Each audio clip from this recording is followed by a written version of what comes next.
여러분 안녕하십니까? 하리다 방송을 시작하겠습니다.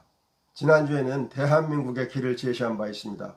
대한민국은 정치적으로 국민의 집단지성이 발휘될 수 있도록 대통령과 대법원장과 검찰총장을 국민이 직접 선출하는 제도를 갖추도록 했고, 경제적으로는 자본주의를 사회주의로 보완하는 제도를 갖추도록 했고, 사회적으로는 모든 국민에게 동등한 기회를 제공하고 국민 간의 갈등과 배척과 증오를 줄이는 제도를 갖추도록 했고, 문화적으로는 국민이 창의를 발휘할 수 있도록 하는 제도를 갖추고, 종교가 거짓과 위선과 불의에서 벗어나 진실과 선과 의를 추구하는 본연의 임무를 수행하여야 할 것임을 제시했습니다.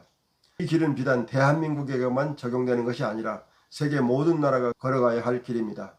정치적으로 내각 책임제를 채택하고 있는 나라, 권력의 부정과 부패를 바로잡지 못하는 나라들이 우선 정치 제도를 바꾸는 노력을 해야 하고, 사회주의나 공산주의 국가에서는 하루빨리 국민의 정치적 자유를 광범위하게 인정하는 대전환을 이루고 국민의 집단지성을 인정하는 방향으로 국가를 운영해야 합니다.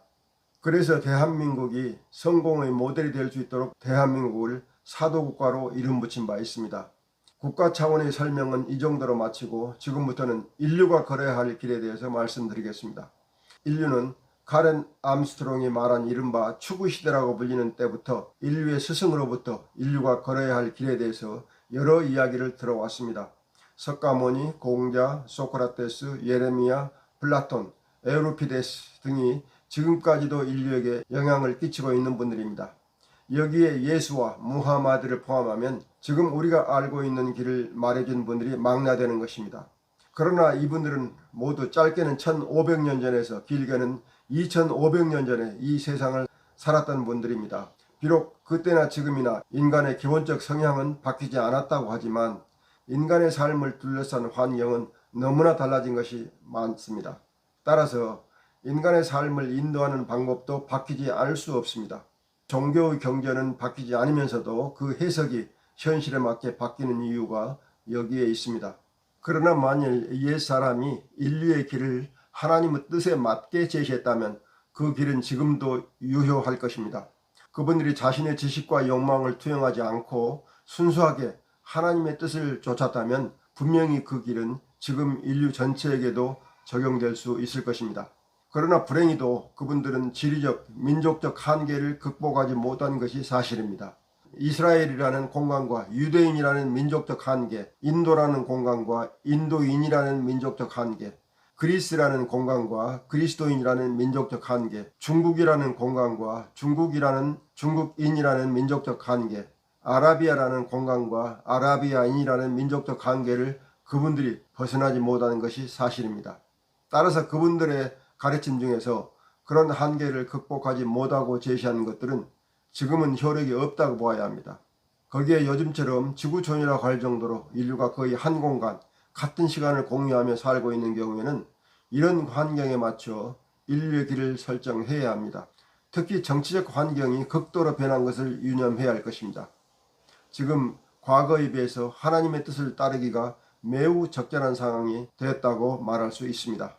왜냐하면 인간의 보편성에 입각한 민주주의가 실제로 여러 나라에서 채택되어 있고 인류가 같은 가치를 의미하며 동시에 함께 그 가치를 바라볼 수 있는 여건이 조성되어 있기 때문입니다.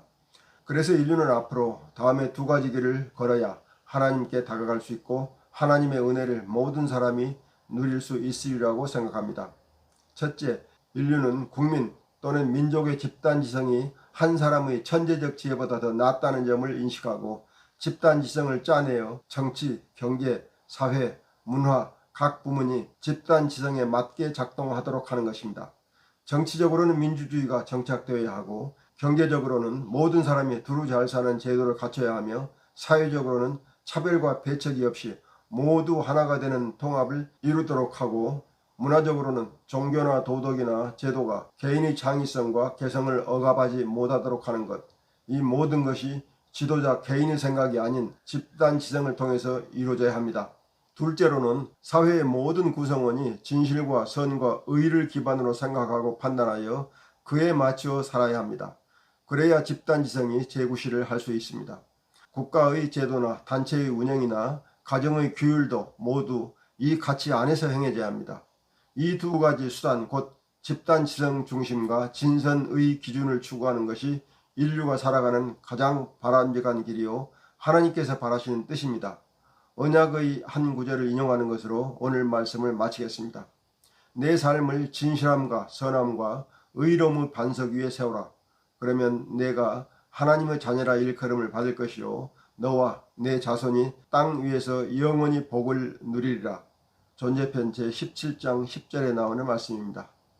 여러분에게 하나님의 은총이 함께 하시기를 간절히 기원합니다. 오늘 말씀 모두 마치겠습니다. 다음 주에 뵙겠습니다. 여러분 안녕히 계십시오.